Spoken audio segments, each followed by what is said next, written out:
सर्वांना जय भीम. नमो बुद्धाय. शेतकरी हा देशाचा कणा आहे हे कोणीच नाही म्हणणार नाही. खाणारे व देणारे यांच्यामध्ये देणारे म्हणजेच शेतकरी. जे देणारे नसतील तर खाणारे कुठून खाणार. परंतु दुर्दैव आपल्या देशात शेतकरी यास हजारो वर्षांपासून वंचितच राहावे लागते. दिवस रात्र काबाड कष्ट करणारा शेतकरी याच्या पारड्यात जगण्यापुरतेही उत्पन्न शिल्लक राहत नाही.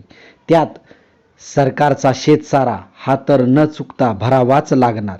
वर सावकार नावाचा प्राणी कर्जाचे डोंगर घेऊन उभाच असतो. ह्या सगळ्याला उपाय म्हणून शेतकरी आत्महत्या करतो व जीवन मृत्यूला कवटाळतो. या सर्व संकटांना कसे शेतकऱ्याला मुक्त करावे, शेतसारा याबाबतीत सरकारने कोणती भूमिका घ्यावी याचे योग्य विश्लेषण डॉक्टर बाबासाहेब आंबेडकर यांनी केलेले आहे.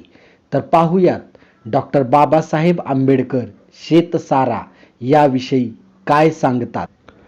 डॉक्टर बाबासाहेब आंबेडकर लेखन आणि भाषणे खंड 19 या पुस्तकात पान नंबर 56 वर शेतकऱ्यांचा प्रश्न या मथळ्याखाली डॉक्टर बाबासाहेब आंबेडकर सांगतात, केसरीच्या तारीख 28 जुलैच्या अंकात शेतसारा किती घ्यावा या मथळ्याखाली जो अग्रलेख आला आहे व तो वाचून सुचलेले विचार केसरी वाचकांपुढे मांडणे उपयुक्त होईल असे वाटल्यावरून ते आपल्याकडे प्रसिद्धीकरिता लिहून पाठवित आहे. हिंदुस्थानच्या विपन्न देशाची मीमांसा करताना जो वाद उत्पन्न होतो त्यात अनेक प्रकारची कारणे देण्यात येतात. त्यात शेतकऱ्यांची शेतसाऱ्याची चालू पद्धत हे एक महत्त्वाचे कारण आहे असे म्हणणारे बरेचसे लोक आहेत व त्यात परलोकवासी बाबू रमेशचंद्र दत्त यांसारख्या या विषयाचा खोल अभ्यास केलेल्या लोकांची गणना होते. यावरून हे कारण किती वास्तविक आहे याची सत्यता पटते. या वादात प्रामुख्याने 2 मुद्द्यांवर भर दिलेला आढळतो. पहिला मुद्दा असा आहे की सरकारी शेतसाऱ्याचे प्रमाण शेतीच्या उत्पन्नाच्या मानाने इतके जबरदस्त आहे की शेतसारा भागविल्यानंतर शेतकऱ्याच्या पदरी आपल्या उपजीविकेसाठी काहीच उरत नाही व तेणेकरून शेतकरी हा नेहमीच दुष्काळ पीडित असतो. हा एक मुद्दा झाला. यावरून शेतसारा किती घ्यावा असा प्रश्न उत्पन्न होतो. दुसरा मुद्दा असा आहे की शेतसारा हा शेतकीच्या उत्पन्नाशी जरी प्रमाणबद्ध असला तरी त्याचा भरणा उत्पन्नावर अवलंबून नाही. म्हणजेच शेतकऱ्याला जरी उत्पन्न झाले नाही तरी ठराविक शेतसारा हा त्यास द्यावा लागतोच. सरकार दयाळू होऊन जर माफ करील तरच तो चुकेल, नाहीतर शेतीत उत्पन्न हो किंवा न हो शेतकऱ्याला शेतसारा हा काही सुटत नाही. त्याचप्रमाणे सरकारला पैशाची जरुरी असो वा नसो शेतसारा हा दर साल वसूल होतोच होतो. ह्या मुद्द्यावरून शेतसारा हा दंड आहे किंवा कर आहे असा प्रश्न उत्पन्न होतो. या 2च मुद्द्यांवर काय ते रण माजून राहिले आहे. पण माझ्या मते या दोहोंशिवाय आणखी एक तिसरा मुद्दा आहे व तो या दोहोंपेक्षा फारच महत्त्वाचा आहे. ह्या तिसऱ्या मुद्द्यावरून जो प्रश्न उद्भवतो तो शेतसारा कशावर बसवावा हा होय. तो शेतीच्या उत्पन्नावर बसविणे रास्त आहे हे मत इतके सर्वमान्य झाले आहे की हा प्रश्न कोणाला वादाला काढावा असे मुळी सुचत देखील नाही. याचे प्रत्यक्ष प्रमाण आपल्या अग्रलेखातच पाहावयास सापडते. त्यात सुरुवातीसच आपण म्हटले आहे की जमीनदाराला दिल्या जाणाऱ्या खंडावरून शेतसारा ठरवू नये असे म्हटल्यास तो कशावरून ठरवावा असे उत्तर दिले पाहिजे. हे उत्तर एका अर्थाने कमिटीच्या पहिल्याच प्रश्नाच्या उत्तरात येऊन गेले आहे व ते सरकारनेही तत्वतः मान्य केले आहे. लँड रेव्हेन्यू कोडाच्या 107व्या कलमात शेतसारा ठरविताना शेती जमिनीचे उत्पन्न लक्षात घ्यावे असे म्हटले आहे व ते कलम आपणास मान्य आहे असा बहुतेक साक्षीदारांनी जबाब दिला आहे. या कलमाच्या बंधनातून निसटून जाण्याचा सरकारचा प्रयत्न चालू असल्याचे उघड दिसून येते. तथापि हे कलम कायम ठेवावे व जरूर तर त्यातील शब्द अधिक स्पष्ट व निसंदिग्ध करावेत असाच बहुतेक सर्व साक्षीदारांचा अभिप्राय नमूद असल्याचे शेत जमिनीच्या निव्वळ उत्पन्नाच्या अंदाजावरून कर आकारणी करावी याविषयी कमिटीत फारसा मतभेद होईलसे दिसत नाही. माझ्या मते शेतीच्या उत्पन्नावर शेतसारा बसविणे हे अत्यंत गैर व अन्यायकारक आहे. आधी शेतीचे उत्पन्न ठरविणे हे म्हणण्यासारखे सोपे नाही. खर्च वजा जाता राहील ते उत्पन्न असा ठोकताळा घेतला तरी खर्च व उत्पन्न ह्यांचे प्रमाण सर्वसारखेच सापडणार नाही. कधीकधी समान प्रमाणात उत्पन्न होण्यास असमान प्रमाणात खर्च करावा लागतो. असा जेथे प्रसंग येईल तेथे सर्वसाधारण एकच खर्चाचा आकडा धरून उत्पन्न आकारणी गैर होईल. परंतु ही बाब जरी सोडून दिली तरी शेतसारा शेतीच्या दर एकरी उत्पन्नावर आकारला जात असल्याने हजारो एकर लागवड करीत असून 2,000 रुपये कमवीत असलेला लक्षाधीश सावकार व अवघा 1 एकर पेरा करून 20 रुपये मिळविणारा नांगऱ्या हे सारख्याच प्रमाणात सरकारला कर देतात. ह्या कराचे प्रमाण 25% असे जर धरले तर सावकार अवघा 500 रुपये कर देतो, पण बिचाऱ्या नांगऱ्याला 5 रुपये द्यावे लागतात. हा न्याय आहे काय? कारभाराच्या संबंधाने जे काही नियम तज्ज्ञांना मान्य झाले आहेत त्यापैकी एक नियम असा आहे की कराचे प्रमाण कर देणाऱ्याच्या मगदुराप्रमाणे असावे आणि मगदूर ठरविताना धंद्याच्या उत्पन्नावरून तो न ठरविता माणसाच्या ऐपतीवरून तो ठरविला जावा. कारण प्रपंचाच्या भिन्न स्थितीमुळेच सारखे उत्पन्न असले तरी ऐपत सारखीच आहे असे म्हणता येत नाही. हा नियम अंमलात आणावयाचा तर ऐपतीवर कर बसवायचा. इतकेच नव्हे तर ऐपतीच्या वाढीबरोबर कराच्या दराचे प्रमाणही वाढत ठेवावे लागते. कारण ज्याची ऐपत जास्त त्या मानाने त्याचे सामर्थ्य जास्त.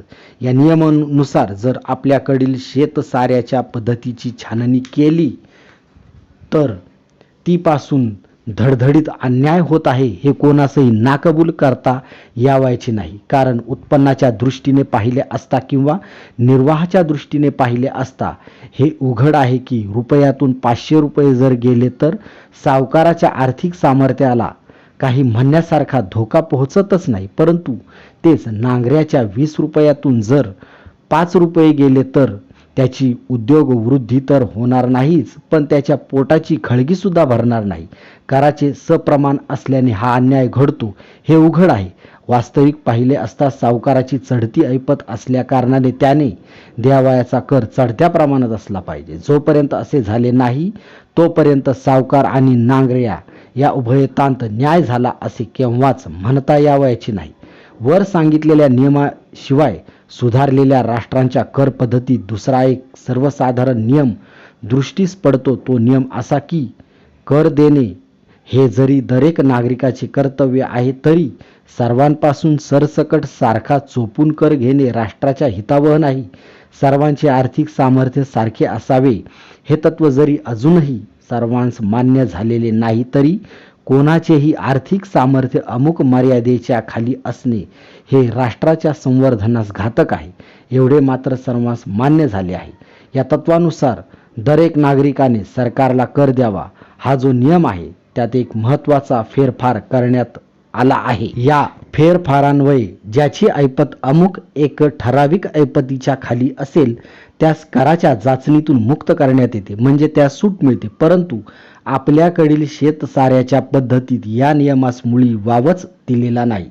शेतसाऱ्याच्या पद्धतीत गरीब आणि श्रीमंत हे सारखेच चरकास लावलेले दिसतात. आधीच जे दारिद्र्याने गांजलेले आहेत त्यांच्यावर पुन्हा कराचे ओझे देऊन गांजणे हे बुडत्याला लाथ मारून बुडवण्या इतके घातूक व निष्ठुरपणाचे आहे.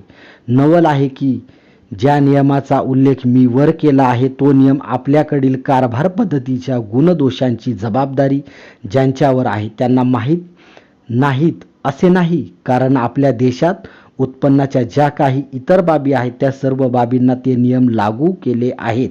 याला साक्ष आपल्याकडील इन्कम टॅक्सचा कायदा हा होय. असे असता शेतीच्या बाबीस ते नियम लागू न करण्याचे कारण कोणी सांगू शकेल काय? शेतीच्या बाबतीत व इतर बाबतीत असा पक्षपात असावा व त्याकडे कोणाचे लक्ष जाऊ नये.